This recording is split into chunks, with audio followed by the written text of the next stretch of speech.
ngayong araw nga ay pupunta ako sa Central, kung saan ang puntahan ng mga Pilipino tuwing day off. At eto nga ang aking nabungadan, unang-una pa lang, may mga taklob na ang mga paninda nila. Ibig sabihin may kalaban. Bawal kasi dito sa Hong Kong ang part-time job. Pero nga dahil minimum ang sahod, 35,000, ay kulang pa rin sa dami siguro ng mga alam mo na, mga anak at maraming binubuhay sa Pilipinas. Kaya kailangan pa rin talaga na magsumikap kahit na bawal, eh mag part-time job pa rin, tinda-tinda ba?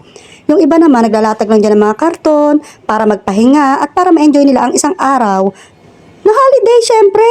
Kaya sila ang CEO ng isang araw sa buong linggo. Ganon.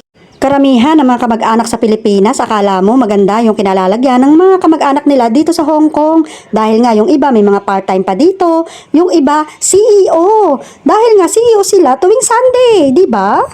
So ganyan lang ang mga kaganapan, naghahanap sila na mapupwestuhan nila kung saan sila makaka-relax sa buong maghapon. Yung mga ibang Pilipino, mas pinili nilang mamasyal sa magagandang lugar dito sa Hong Kong. Syempre, dahil nga hindi naman sila habang buhay na andito sa Hong Kong. Kaya sinusulit na nila ang pagpunta sa mga gandang lugar na akala naman ng mga kamag-anak ay sosyal at maraming pera. Dahil nga po sa Facebook, magagandang lugar, kumakain sa labas, di ba? Ganon. Yung iba naman, kahit na nagpapasyal at kahit na magaganda ang suot, ay ingat na ingat sila mag-post sa Facebook dahil alam nila kapag sila ay nag-post sa Facebook, maraming nangangamusta. Kamusta na mare? Ang ganda mo. May pera ka ba dyan? Pwede makahiram? So ito yung way kung saan sinasarado talaga ng gobyerno para sa mga OFW nating Pilipino tuwing Sunday. Wow! Tingnan nyo kung gaano kabait ang gobyerno ng Hong Kong para sa ating mga Pilipino. Sa aking ang paglalakbay ay nakita ko nga si ate nagbubutas ng taenga, kaya nga nakisali na rin ako. Para naman may kita si ate, di ba? Nagpabutas na rin ako ng taenga, kaya nga dalawa yung pinabutas ko. Yung isang taenga ko ay 3 na yung butas. Di ba? May extra income si ate dahil sa ating matutulungin. Kahit na ayaw natin magpabutas, nagpabutas pa rin tayo. Pabudol ba?